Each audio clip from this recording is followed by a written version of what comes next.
Kepala Badan Nasional Penanggulangan Bencana BNPB RI, Letjen TNI Suharyanto meninjau posko pengungsi bencana banjir di Balai Banjar Sedana Merte, Desa Pekraman Ubung, Denpasar Utara.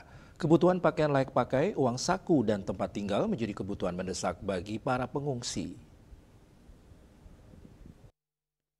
Hal itu terungkap saat Kepala Badan Nasional Penanggulangan Bencana BNPB RI, Letjen TNI Suharyanto yang didampingi Wakil Gubernur Bali Nyoman Giripraste, Wakil Wali Kota Denpasar, anggota Komisi 8 DPR RI, dan dinas terkait lainnya melakukan dialog dengan sejumlah perwakilan pengungsi yang terdampak banjir. Pengungsi yang berada di posko pengungsian bencana banjir di Balai Banjar Sedana Merte, Desa Pekraman Ubung sebanyak 29 orang yang terdiri dari 6 wanita dan 23 laki-laki dengan kelompok lansia 4 orang, bayi 2 orang, ibu menyusui 2 orang yang terdampak di Kelurahan Ubung.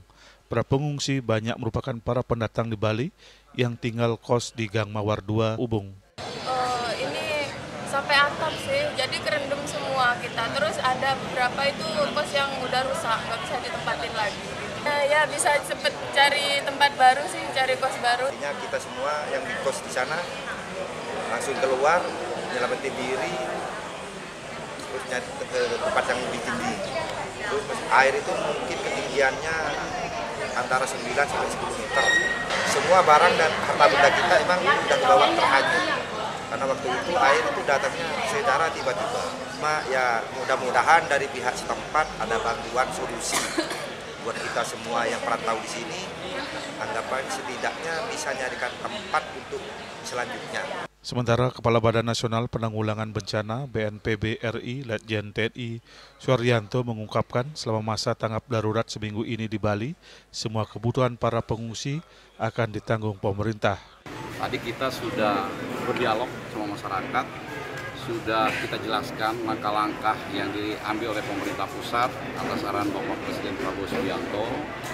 Yang pertama bahwa tanggap darurat seminggu ini kebutuhan masyarakat terdampak ini akan didukung sepenuhnya oleh pemerintah. Dan memang ada yang spesifik ini di Bali ini karena ternyata masyarakat yang terdampak ini bukan yang memiliki rumah, tapi mereka penyewa gitu. Nah kalau di daerah lain kan sudah jelas kalau yang rumah rusak berat 60 juta, rusak sedang 30 juta, rusak ringan 15 juta. Nah ini kan tidak, karena dia bukan pemilik rumah. Secara spesifik nanti kita akan bicarakan secara dalam tahapan recovery. Nanti ketika recovery ini kita baru akan bisa menyampaikan hal yang valid. Karena yang saya inginkan itu adalah recovery-nya. Kita semua berduka, bahkan kita berbelasungkawa dengan kejadian ini. Tapi bagaimana kita sudah bergerak secepat mungkin mengantisipasi ini biar cepat recovery. Raiswantaro, Bali TV.